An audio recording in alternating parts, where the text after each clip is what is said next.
I'm Stephen Wishnoff. Today is January 27th, 2009, in the year of Obama.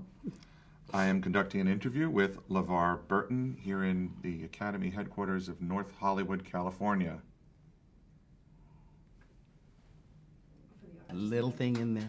For the Archive of American Television. Nicely done. Thank you.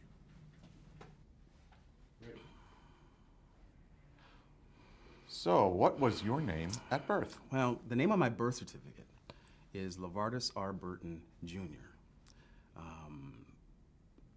But I changed my name when I was confirmed as a Catholic.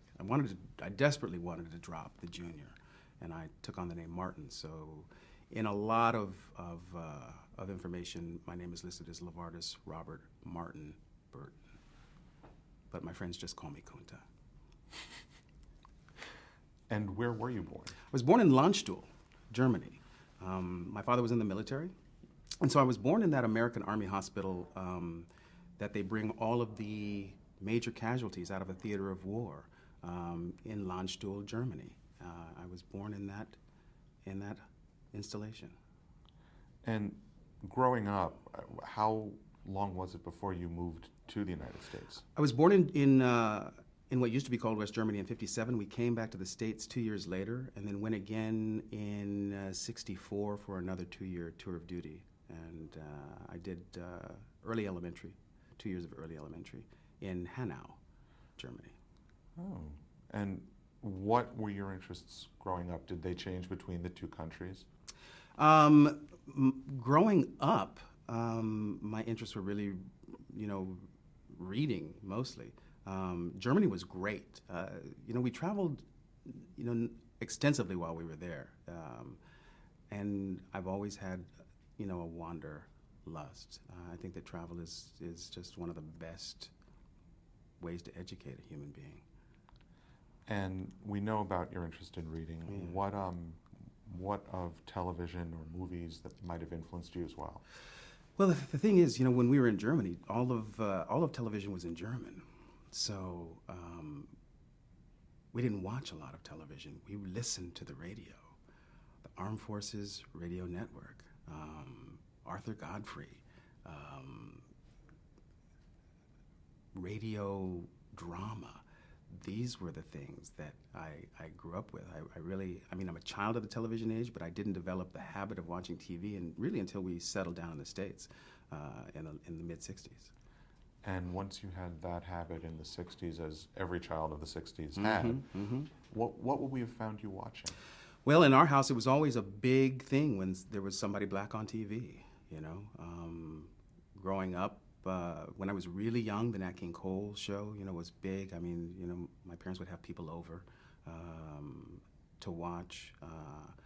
For me, it was Julia with Diane Carroll. It was the Mod Squad. It was Sammy Davis Jr. every time he was on an episode of The Rifleman. These are the things that I remember. It was a big deal. It wasn't all that common to see black people on television. It was rare, and it was celebrated. It was a big deal for us in my family. So you feel there's been a positive evolution in that respect? Oh, without question. As we sit here and do this interview today in 2009, in the first year of Barack Obama's administration, and he's only been in office not quite a week now, black people dominate the popular culture worldwide. Hip-hop is the lingua franca of the planet. In music, in fashion, people all over the globe have immersed themselves in the energy signature of American black culture. And having said where culture is now, what did you want to be when you grew up? I wanted to be Sidney Poitier when I grew up. When I saw Lilies of the Field for the first time in 1963 at the drive-in, sitting on the roof of the car, actually laying on the roof of the car, our station wagon, in a sleeping bag next to my older sister, that was eye-opening to me, that here was this black man on the big screen who was as smooth and as elegant and as articulate as you would want to be, as anyone would want to be, and that's what I wanted to be. Now, I hear tell that at a very young age, 13, you entered a seminary. What prompted that and then subsequently influenced you to leave that? Well, that's a good question. My journey to the seminary was really prompted by my mother, in as much as I was educated in the Catholic tradition because my mother was a teacher. And when we moved to California, she knew that the best education available, even though she herself was not a Catholic, she knew that the best education available for my two sisters and myself was a parochial school education. So at that point, my parents' relationship was imploding.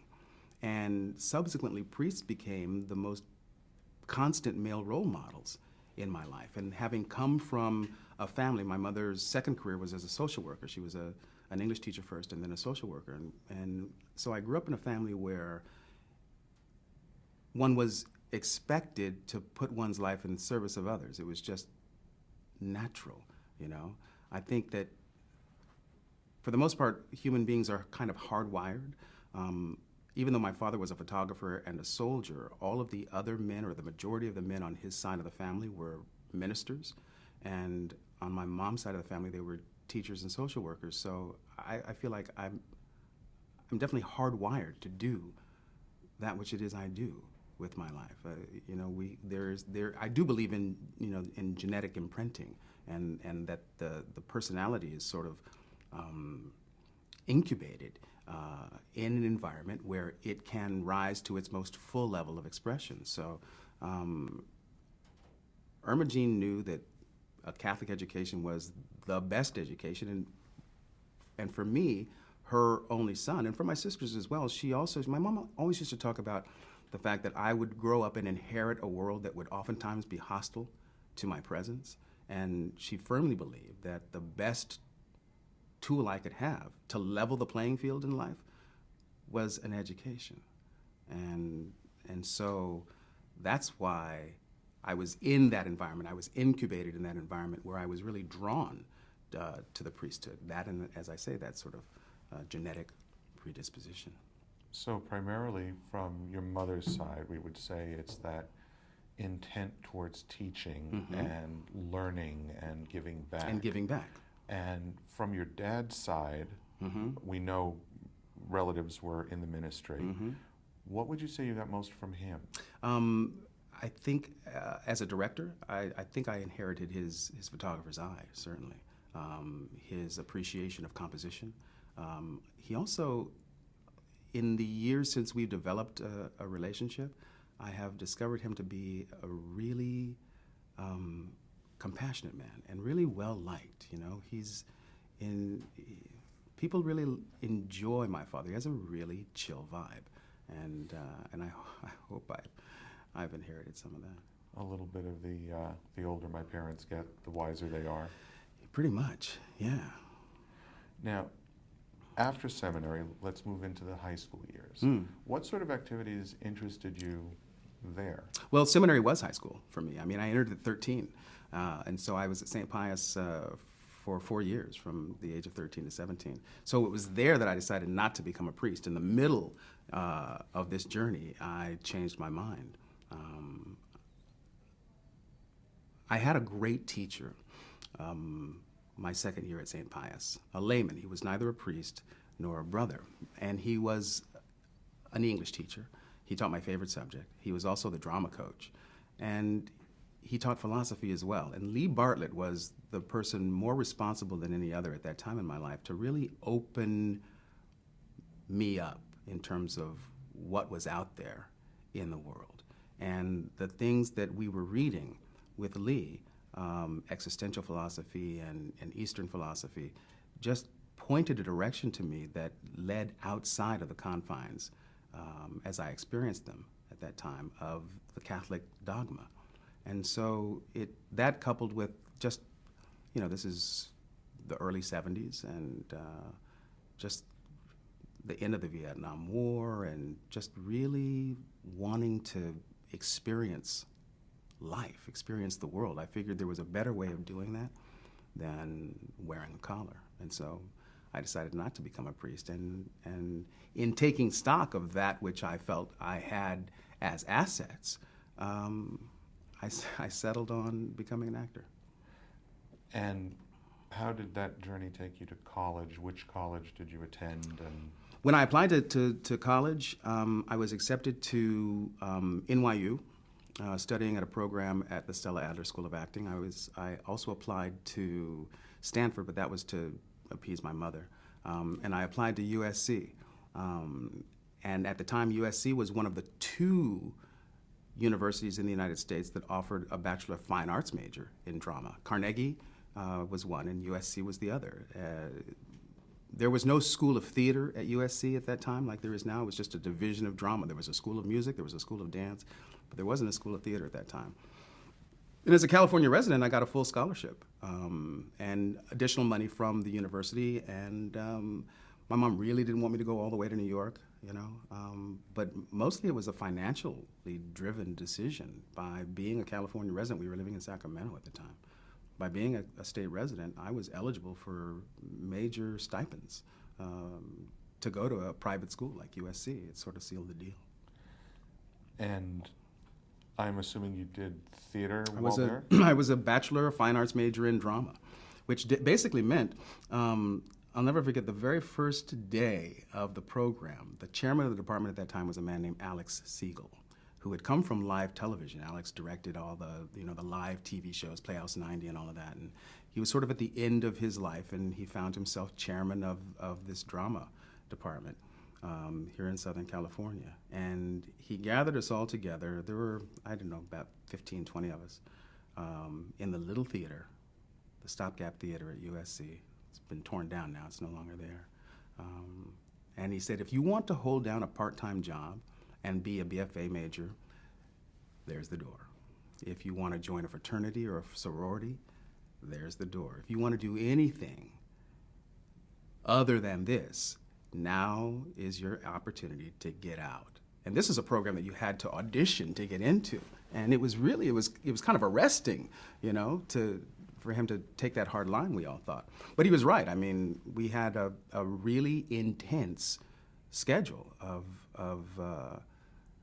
practical and academic education. We took, I think there were 5 classes that amounted to 9 units, and to keep my scholarship, I had to carry a full load of 18 units, and those 5 classes were drama, dance, acting, dance, dramatic analysis, tech theater, which was crew, and then stagecraft. So crew was every day after school for 3 to 5 hours a day. I mean, there was no time to do anything else. And then I had to take all of my solids. As I said, I maintained my scholarship. So it was intense, but it was glorious because we ate and slept and dreamt theater. It was heaven for me. It was great. And from theater to television. Yeah. For some people, that's a big jump. What led to your first television job? Yeah, but see, I was not as my second year at St. Pius in the seminary, as part of this transition that I went through. One summer I took a trip. That summer of my second year, of my sophomore year at St. Pius, I took a cross-country trip with one of the priests, Father Victor McAvoy, and a couple of my friends.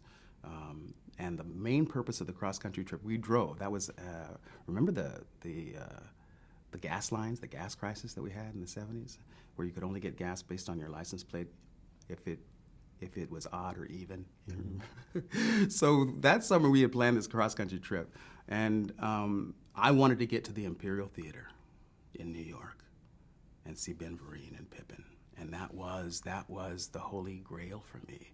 And we got there. I went to the theater, bought my ticket, went there that night. I had a box seat. I waited 2 hours at the backstage door for Ben to come down, and finally he did. We took pictures, a Polaroid picture. Remember Polaroid film? Another thing that's gone. We took a picture. He signed my program. I shook his hand. I said, Mr. Vereen, my name is LeVar Burton, and I'm an actor, and I really hope to work with you one day. Because the stage was the thing. So flash forward 2 years later, I'm at the University of Southern California, and or 4 years later, I'm at USC, and really focusing on, doing the dance, the diction, the dramatic analysis, the tech theater, stagecraft, loving all of it, auditioning for everything I possibly could, and not thinking about film or television at all. And they were casting for what they were calling a miniseries. Nobody knew what a miniseries was. But they had exhausted, really, all of the normal means of finding professional talent. They had seen every young black kid who had an agent in Los Angeles, and they'd done the same thing in Chicago and in New York, and they kept coming up zeros. And so they cast the net wider. They started calling drama schools around town. I think they called Cal Arts and UCLA. And one day there was an announcement made in one of my classes that they were looking for some young black kids for a miniseries based on a book by a man named Alex Haley. Now, my freshman year at USC, I'd done a term paper on Malcolm X, and Alex Haley co-wrote, along with Malcolm, the autobiography of Malcolm X. So oddly enough, I knew who this man was. I've always believed, I firmly believe that everything happens for a reason, that there's no capricious energy in the universe at all. It's all pretty purposeful. Even when we don't know what the reason for events are, with time and distance, you can often see exactly why things happen the way they do. And so I knew who this man was, and there were 3 young black kids in the department at the time, and we all went to Lynn Stallmaster's office, which was at that time on Beverly Boulevard here in Los Angeles. And one thing led to another. I got asked to come back and read again, I think a couple of days later, and that process kept going. March 27th, 1976, I was screen tested. And that was the first time I was ever put on film. It's the first time I ever acted for the camera. And David Green, the director of the first 3 hours of Roots, he told me this later.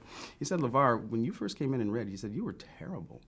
I almost threw you out of the office because I was a theater actor. I was projecting to to that imaginary back row. But he told me, he said that when he explained to me the difference between acting for the camera and acting on stage and how intimate it is, he said the way I turned around his note, he realized that's the kid. That's the one I want. I can work with that kid. So. You said this was in March of 76. March of 76. So you still have to go back into class. Oh yeah, absolutely. What was your reaction? Well, I mean, I was really excited. I mean, the prospect of actually getting a job was really cool, but my focus was really on Oklahoma. We were doing, as a sophomore, I had a role in the spring musical, which was really very rare for an underclassman because, every year at USC, we still do a spring musical, and the leads generally go to the upperclassmen. But Oklahoma has, the part of Ali Hakim, the Persian rug dealer. And, one of the things at USC, one of the things that was sort of disheartening at the beginning was, in addition to trying to talk us out of being BFAs, Alex Siegel also, and I understand the wisdom of it now, but I came, as we all do, I came with a very naive mindset, and the world of theater is one where there are no barriers, there is no color, and everybody is eligible for every part. Well, that's just not the reality of it. And so that first main stage production, I think we were doing Kaufman and Hart's You Can't Take It With You. And, I wanted to audition, as everybody did. And then, the politics of it, the leads really go to the upperclassmen. I can understand that. But when I came in to read, Alex told me that the only part that I was eligible for was the butler. And I thought, what? And he broke it down to me, And so that was really the first taste of the reality of the business. I always wondered why they don't, at the university, at the college and university level, teach a course on the business of the business to kids. Because it's a real world out there. And oftentimes college really doesn't prepare you for the realities that you're gonna face once you leave that cocoon, the safe confines of a university environment. Anyway, so being that those were the rules, I just auditioned for all the butlers I possibly could. Whether it was in Pirandello or Kaufman and Hart, if there was a butler, I was going to audition for it. But my sophomore year, we did Oklahoma. And Ali Hakim, the Persian rug dealer, okay, here's, I'm not Persian, but, this is finally working in my favor. So, and as luck would have it, the man who directed that production, what is Ernie's last name, had done Oklahoma. He'd done Ali Hakim on Broadway. So he had a real special place in his heart for the character. And I got the role. Hello, kiddo, how are you? Vil Parker, good to see you. So it was like such a sticky accent, but it was Oklahoma. It was Oklahoma in a production that director Andy Tennant played Will Parker, and Madeline Smith played Ado Annie.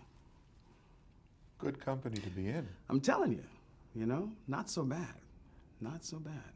But then here you are stepping out from Oklahoma into Roots. Well, the screen test went back and forth, from the offices in ABC in New York to the offices of ABC in California, and none of the executives on either coast wanted to go on record as being the one who pulled the trigger on giving the kid with no previous professional experience the lead in, this multi-hour television experiment, which was what Roots really was at the time.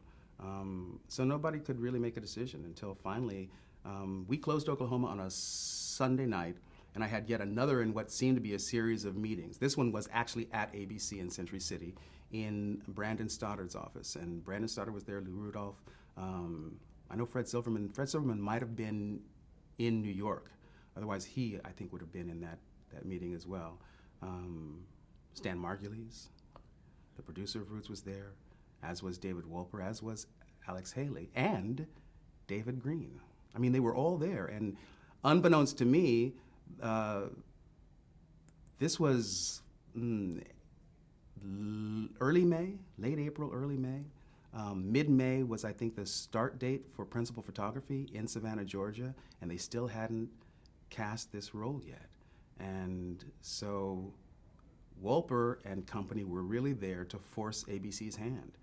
And they brought me in, and we talked for a few minutes. They asked me to leave the room, and I'll never forget it. Stan Margulies comes out about 3 or 4 minutes later, and he says, "Pack your bags, kid. You're going to Savannah." And I had gotten a ride to Century City, and my mom, who had come down from Sacramento for that weekend's performance of Oklahoma, she asked me, "Do you want me to wait, until after this meeting?" I said, "Ma, they've postponed this decision so much. You drive home, This was before, I don't even know. We didn't have answering machines then, It was like, no, go, you take make the drive. I'll call you this evening when you get home. And so David Green drove me back to campus. And it was like, wow, this is really happening.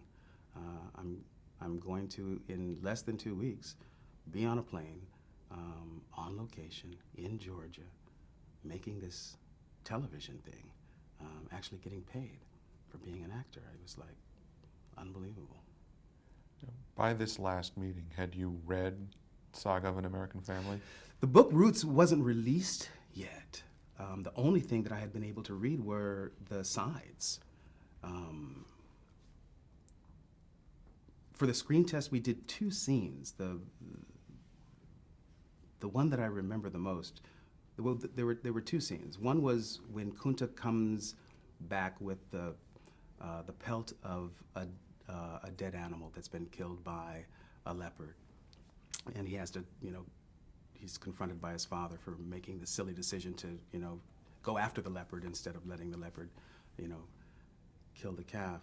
And the other scene was a conversation with the wrestler in the hold of the ship during the Middle Passage. From the very first time I read the very first sides, I knew that this was something that I could do. I just felt I knew this kid. I knew who he was. I knew how he felt. Without ever having had that experience, I just, again, I do believe in that idea of genetic memory. When we actually shot that sequence, the middle passage, production had rented a warehouse outside of Savannah and built the interior of the whole of the ship inside this warehouse. And we went in there for 3 days. And that was the first time. We were maybe 3 or 4 weeks into the schedule, the 7-week shoot that we did. We did the first 3 hours in 7 weeks in Savannah, and then came back to Los Angeles and did hour 4 here. But Alex came to me a couple of nights before the interior of the whole of the ship was on the schedule. And he brought me a galleys copy, and he had a bookmark where the middle passage began, and he said, I want to give this to you because it might be valuable for you for what we're about to start shooting. Alex was there all the time, which was amazing. Just amazing to have him around. And I remember reading at night, going to work during the day and reading at night, and just becoming immersed in the feeling of the middle passage. But when we started shooting it, I remember pretty much the first day, and I remember I have flashes of memory of moments of those 3 days, but for the most part, I'm convinced I checked out, and there was another, call it what you will, spirit, presence that came in to help me personally survive, because at that point I was so into the experience of Kunta. I was living that life in an emotional sense, and those are 3 tough days.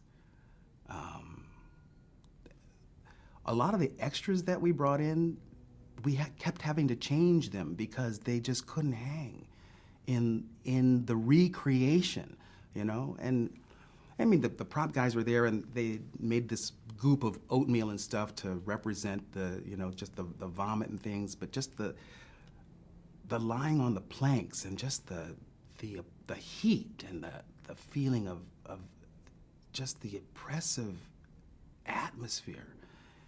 It was intense, and as I say, I have flashes of memory of moments, but I know that there was someone that was helping me, protecting me, enabling me to go through that experience, because it was psychologically very intense. I can't begin to imagine what an experience like that is, and it's well documented that David Green wanted Kunta to be accessible and identifiable as a person. Is there anything you specifically did to help fulfill that, or is that part of this other presence, do you think? Well, I know that I had a really intense desire to just be as true to what I was reading as possible. And it wasn't just me. I mean, I was the new kid on the block. Every morning in the makeup trailer, I mean, the cast of Roots there in Savannah was, my very first day as a professional actor. My very first day as a professional actor. Cicely Tyson played my mother. Maya Angelou played my grandmother. The cast that came through Savannah at that time was, there was Moses Gunn, Harry Rhodes, G2 Kumbuka, Louis Gossett Jr. I mean, these people were my idols. They were the people that I watched growing up. And they sort of took me under their wing, and to a person, these are our professionals, really revered elders to me, who were all talking about how never before in their careers had they had an opportunity to express the Black experience, the African/African-American experience from this point of view before, and how different this was for them in their storied careers. Cicely Tyson had done the autobiography of Miss Jane Pittman, and she put this far and above that as a depiction of of Black life in terms of this, our common story. Roots being the story, the saga of an American family. You know, Alex used to say all the time that history is oftentimes written by the winners, and the story of slavery in America had never been told from the African's point of view before. When I was in school and we studied slavery, it was always discussed in terms of the economic impact of slavery. Roots put a human face on that part of our shared Black and white America, on that part of our common history. And it was no longer possible for anyone in America or anywhere else. Roots played in some 50 some odd countries around the world, and always to the same result. It was always universally embraced because the story of Alex Haley's family is a universal story. The themes of family and the importance of maintaining those family bonds, the theme of the indomitability of the human spirit is expressed in Kunta Kinte. The theme of the survival of the human being is expressed through the character of Fiddler. The importance of continuity, the importance of maintaining one's identity through generations. These are ideas that everybody can relate to, no matter where you're from, no matter what country, no matter what culture, no matter what background. And so this was big, this was huge, and I think everybody just had a real, genuine commitment to do the material justice, you know, and as we used to say, to do the folks back home proud. So would you say that pretty much the cast understood the enormity of the undertaking? Absolutely. Everybody understood how important this was. And by the way, nobody knew what the outcome was going to be. No one had any clue as to how it would be received. I mean, I'm sure you know that the story about how Roots, the decision was made to program Roots in 8 consecutive nights of television, because the miniseries at that time was in its nascent stage.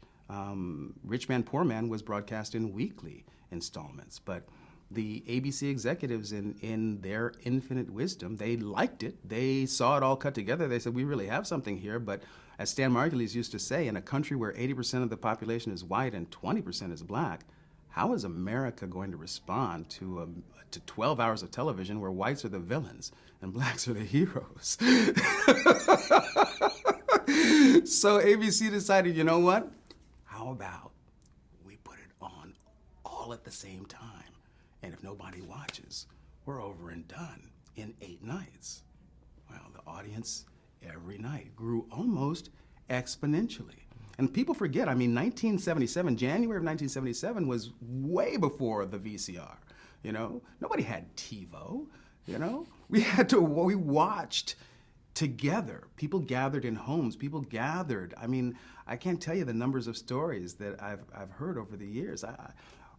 I encountered people in prison who would end their day passing bad checks and credit cards in the mall early so they could get home and watch Roots. We watched at night as a nation, and then the next day it was the topic of conversation. For months, genealogy was like the national obsession. Roots revolutionized not just the way people watched television, but it changed the consciousness of this country in terms of what was the experience and the cost of slavery from a human point of view. And that had never been done before, not in this culture.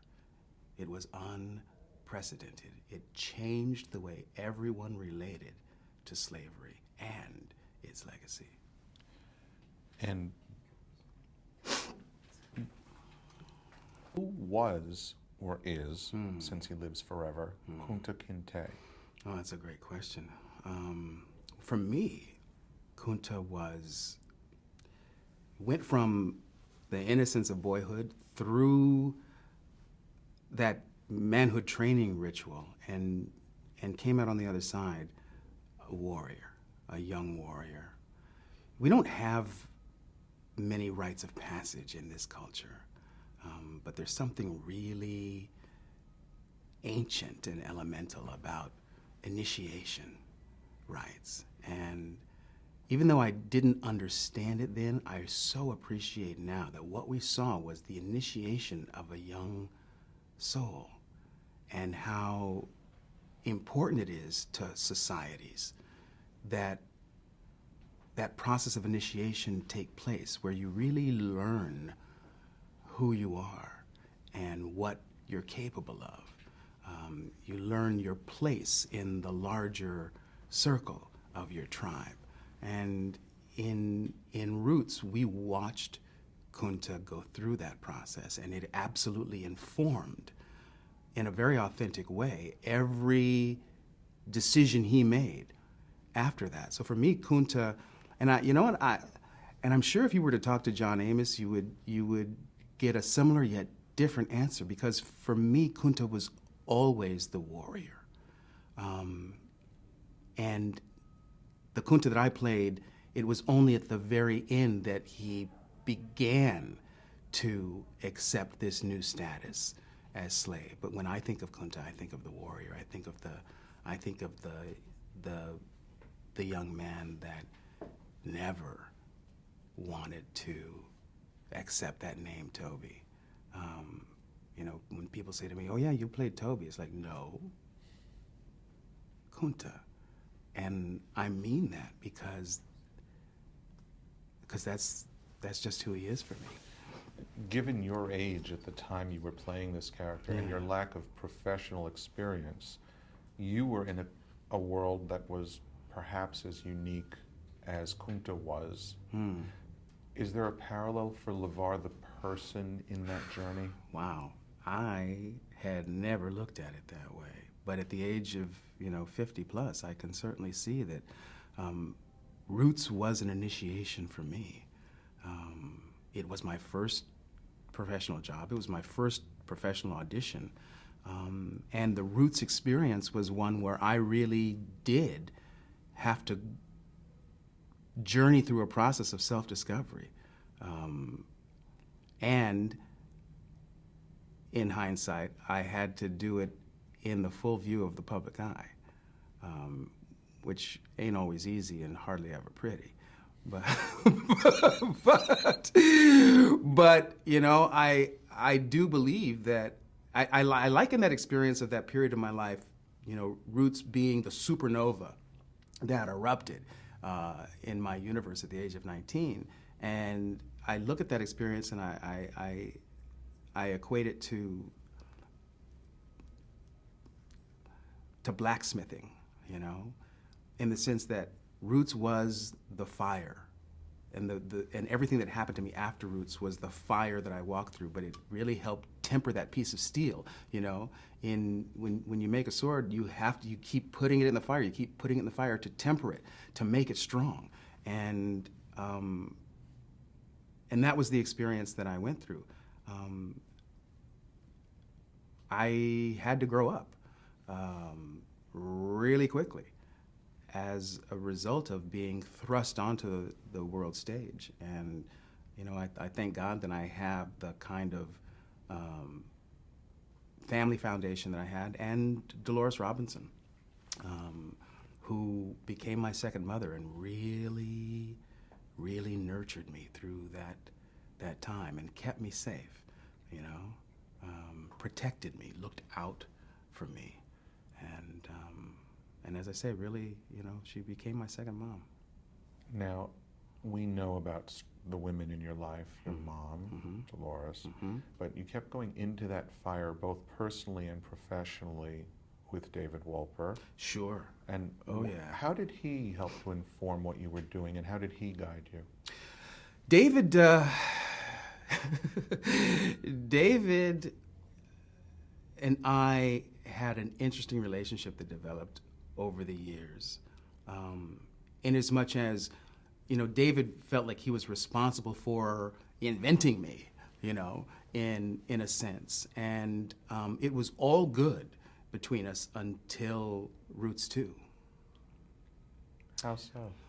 Well, there was an idea for Roots 2 that at the end of Roots 2, when James Earl Jones as Alex Haley was back in the village of Jufaray, that he would look in the crowd and he would see a young kid that could have been Kunta, and the idea was for it to in fact have been LeVar.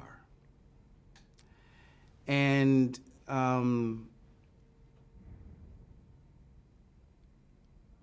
the offer was made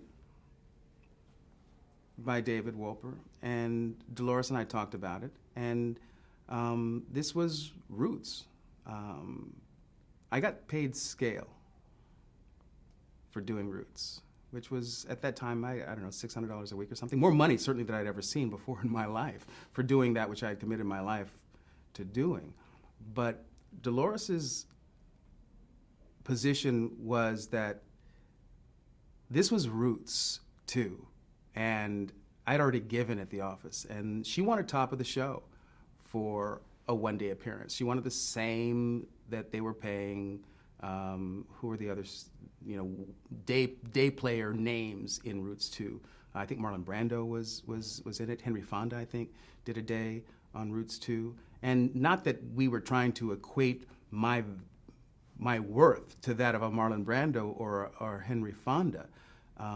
We certainly did believe that there was, for this project, a justified reason to ask for top of the show. And David drew the line, and it was like one of those really sad moments, where he was yelling at the phone and, made all of those, those kind of typical promises, the kid will never work in this town again. And it was not pleasant. It was not pleasant. It was a really upsetting time. And I'd do the same thing all over again. I would make the same decision. I would make the same decision today. Given the circumstances, it was the right play. It was the right move to make. But it caused a rift. It was sad for a long time. David and I have since had an opportunity to really come back together in a good way and be able to express our love for one another. But there were some painful years in between. Well, given he was partly responsible for forging that steel sword that is now you. Yeah, everything happens for a reason, What role did Alex himself have in what you were doing day to day and who you were in front of that camera?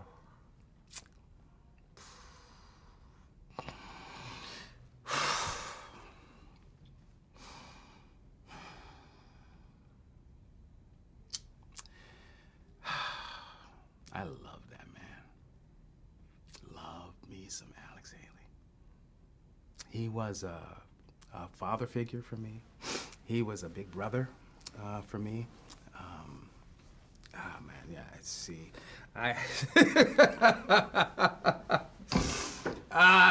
Stephen.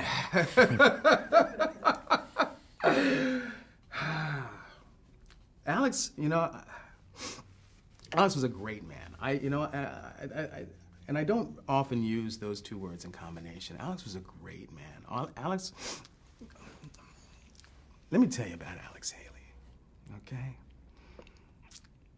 First of all, Alex was one of the most authentic human beings I've ever met. And what I mean by that is that Alex was the same person, whether he was talking to a head of state or the cook in the kitchen. And believe me, I did a lot of ballroom dinners with Alex.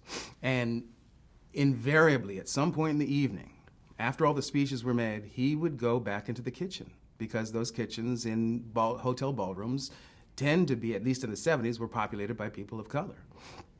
And Alex had that very rare ability to, when he was talking to you, he wasn't looking around the room. He was focused on you. Alex made you feel as if you were the most important person in the world when he was with you. And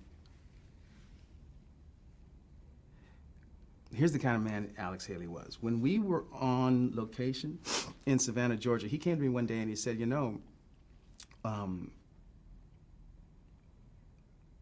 you're too young to be aware of it, but this is probably going to end up being a pretty important event in your life. And I think it's really important that your mother be here for some of this. And I know that you can't afford to fly her here. I was on a scholarship at USC. And so I'm sending her a ticket. And he did. He brought my mom to Savannah for a week while we were there because he knew how important it was. He knew how important she was to me. My mom, when I got to USC, like I said, I was on full scholarship, but there was a gap in my financing, because I was not able to hold down a part-time job. And so in addition to her day job as a social worker, my mother was a cocktail waitress at night at Small's Paradise on Stockton Boulevard in Sacramento, California, so that I could go to USC.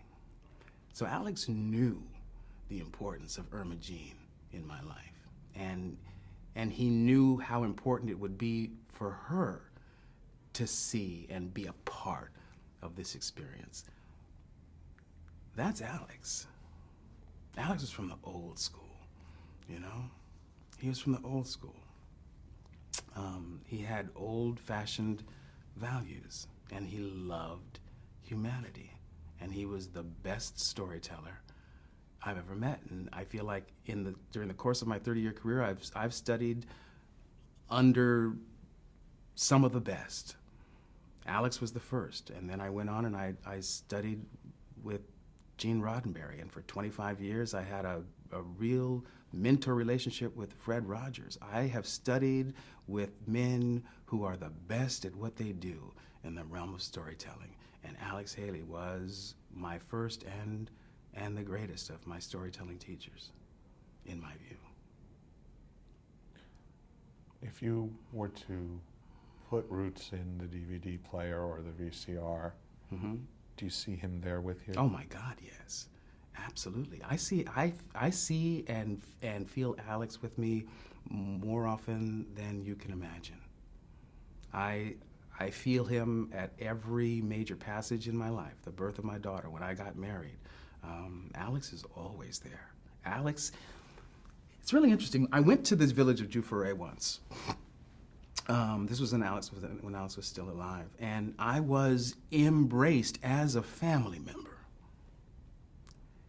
And even though there's no genetic material that we have in common, we have a psychic connection. We have a cellular connection, not cellular, but cellular connection that makes us part of one another, he and I.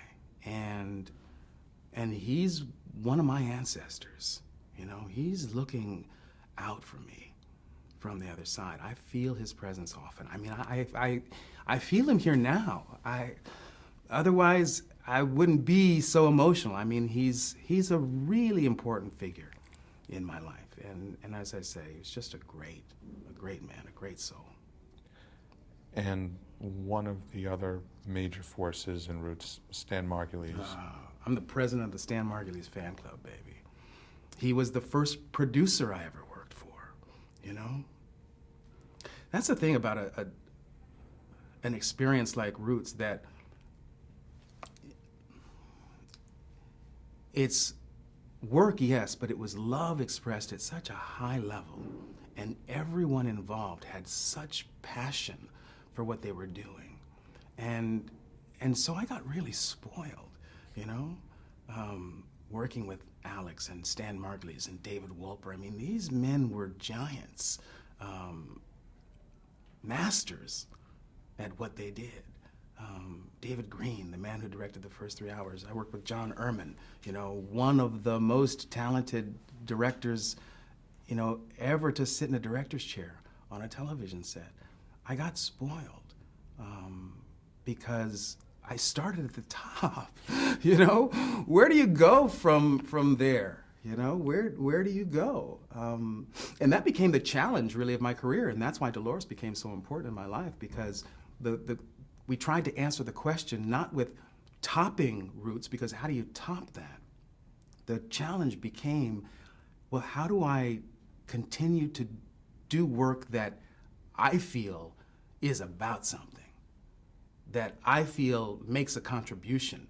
One of the things Fred and I used to talk about all the time, Fred Rogers, and Fred was a Presbyterian minister and who totally got the power of the medium of TV.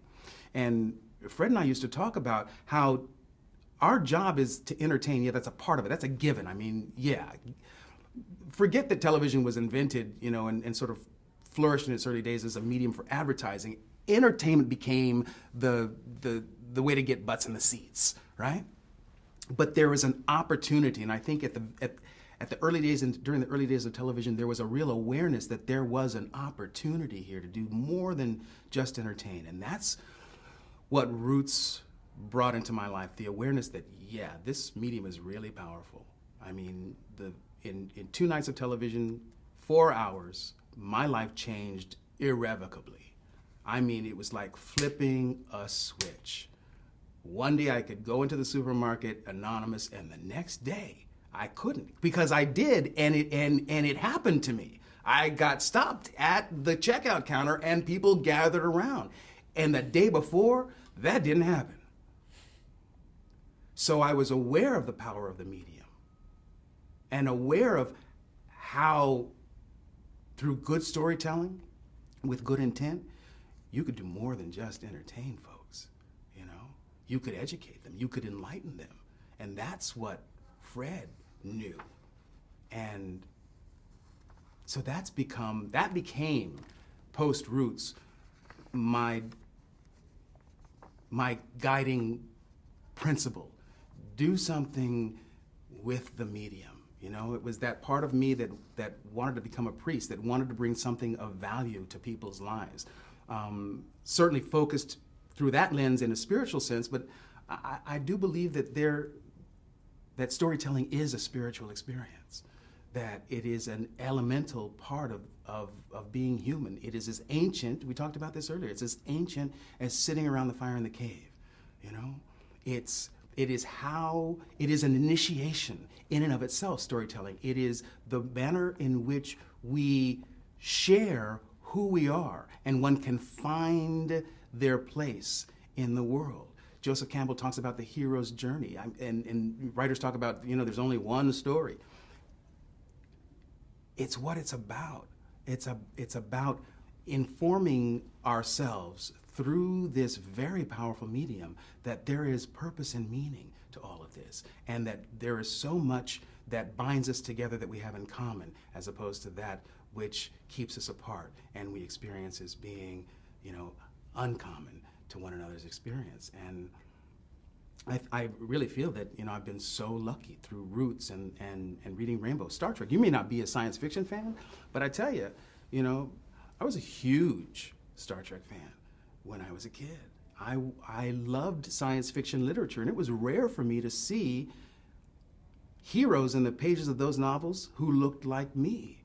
Gene Roddenberry's Vision of the Future said to me, when the future comes, you little black kid from Sacramento, California, reading science fiction books on your bed or in the backyard, when the future comes, there's a place for you. Seeing Nichelle Nichols on the bridge of the Enterprise meant the world to me, because it said, when the future gets here, I'm represented. That was huge. Now, did you have any sense, going back to Roots for a moment, that there were going to be generations of people who say that because you were there? Not at that time. I mean, at the time it was, but I was 19, Well, and we talked about the evolution and how television is storytelling and passing a torch. Yeah. You had a very unique experience in that you passed the torch of the character you had ostensibly created on camera to John Amos, who then took it perhaps in a bit of a different direction as the adult character. As the adult Kunta. How did it feel when you first met John, and did you discuss the transition, or did you just see it unfold? I watched it unfold. I watched it unfold. I didn't meet John on the set. I actually met John. I think I met John for the first time the night of the People's Choice Awards, when I was asked to introduce the cast of Roots. I didn't want to let Kunta go. I begged David and Stan to let me keep going. It was so difficult to walk away. And of course, I certainly understood that, all the reasons for casting an older actor, and, John at that time had a huge public profile, having done Good Times, and the network had, in terms of the casting, a very specific archetype in mind when they asked John to play the older Kunta, and John did an incredible job.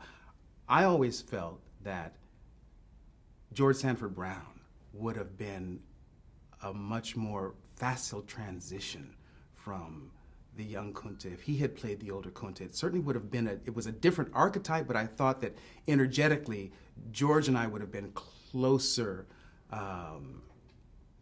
would have been more similar than the leap between LeVar and John Amos.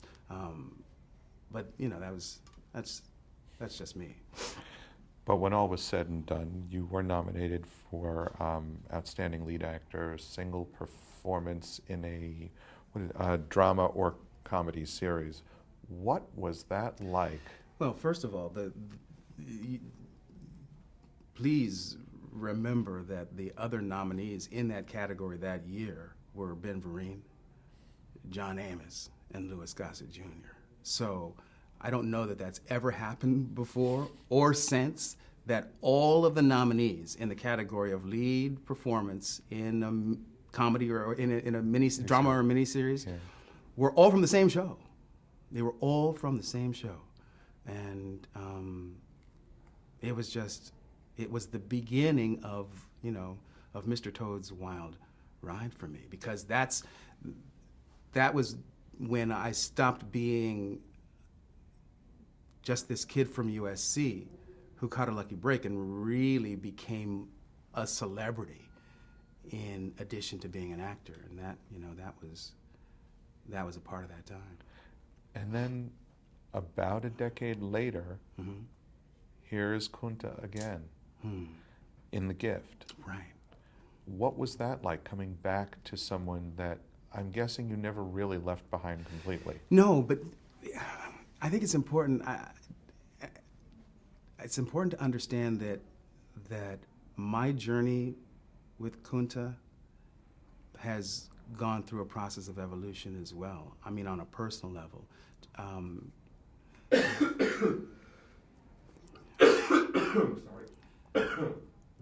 Not long after Roots aired, I guess it must have been in the first 18 or so months after Roots aired and was such a phenomenon. There was a conversation. Levinson and Link, who were producers at Universal, wanted to put me under contract and develop a television series for me, which probably at that time would have been The Life and Times of Kunta Kinte. Again, Dolores and I sat down and we talked about it, and we decided, there's more for you to do, LeVar, than just this one character for the next several years or for the rest of your life.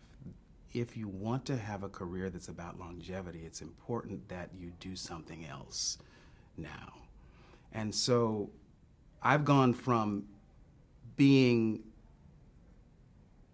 the actor who created the role to giving the role up to another actor, having the thing blow up, then the thing becoming sort of an albatross around the neck, and then having to grow beyond that with every choice that I made as an actor, as a performer, and getting enough time and distance so that I could again begin to appreciate the value of Kunta in my life and in my career. And that was a process that took some time. So 10 years later, when Lou and I were asked to reprise those roles of Kunta and Fiddler, it was the right time. I was ready. I had gone through the changes necessary in order to really begin. I was at the beginning of really appreciating just how much of an honor it was to have been the person to create that role, and what that character has then gone on and become in terms of meaning to people all over the world. Kunta is a universal icon of freedom. And on that note, we're going to stop, change tape, and pick back up again, talking about the 25th anniversary. Okay.